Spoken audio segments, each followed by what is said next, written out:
As a matter of fact, yesterday and day before, a number of students and other friends have been complaining about the gouging by these oil companies, by these few oil companies, which is illegal.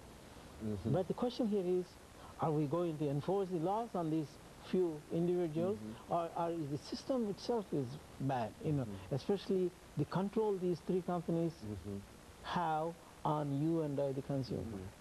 Do we have any other choice? Is there any strict rules and regulations imposed on them by the government? Now, when we say government control, we say, oh, socialism is no good. But the point here is what is good for the people.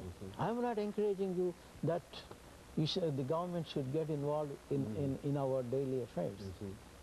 But somebody's got to regulate and make that determination. Regulate when things are out of control. Even John Maynard Keynes, who was the revolutionary economist during the FDR time, when we had the greatest depression.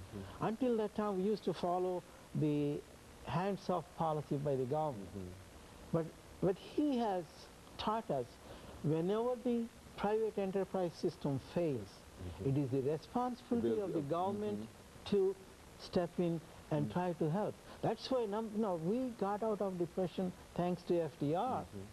They created TVA, they created enormous number of roads, very poor roads. Bridges, schools. Bridges and schools. Infrastructure was tremendously improved. Who is getting the benefit of all that? So here, what I'm saying is, when the government gets in, when the private enterprise system fails, that is good for the nation. That's good for you and I as people. As a matter of fact, it seems to me that there's no alternative. If private enterprise has failed, and the only other entity that could even do anything would have to be the government. And if the government decides to step back, government is the only source. That's the only. It's big enough to regulate them and also provide resources for you and I. Now, when the government got in here, in the AIG loan, the $85 billion, it's your money and my money, it's our taxpayers' money. And while we are talking about that, look at what is happening to these governments, how they have been spending more than what they should.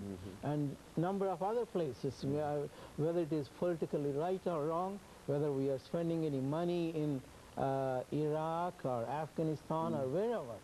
On one side we say, well, we are trying to protect their democracy. On the other side, we support a number of these countries which are undemocratic. And they are, unfortunately, our allies. Now, somebody was asking me, why is it that we don't, today's class, one of the students was asking me, why do we help these countries where they don't take care of their own people? It's being in Swiss bank accounts of these people who are ruling or who are controlling their governments. So it is our problem. It is our government's problem. Now, government, what has it been doing? They have been borrowing money left and right. Our national debt has been getting closer and closer to our GDP, which is gross domestic product. What that means, which we all produce in the whole nation. Now, when our national debt is increasing, what it means to you and I is that we owe, it's over $35,000–40,000 per person to these other institutions and the foreign governments and the foreign nationals, whoever buys our government certificates, our government bonds. Now, is that fair for you and I? On top of it, the tax structure, look at that. It's more towards help improving the wealth of the richest folks in the country. The top 1% of the population, among the rich people, they get most of the benefits, and the rest of the population gets peanuts. How much money did you get, when they got the tax refund in the last time? And, okay, one good thing I would say is the recent incentive program which they had, where they gave a maximum of $600 check to each one of us. Now that's wonderful. But is that enough? That is the question right now. And this is where I hate to bring the politicians in here, and Senator Obama, for example. He has read this and tried to reform the country, reform these problems, reform these situations where...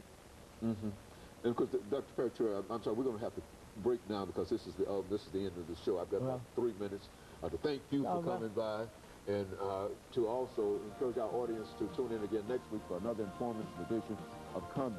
We certainly hate to stop it there, but it's a time constraint. I really appreciate that. A lot of things which I would like to share. But maybe some other day. We'll have another time to share that. But I really appreciate your inviting me, and I really enjoyed talking to you. Thank you. And hopefully the people who watch would benefit from it. Okay, good. I'm sure they...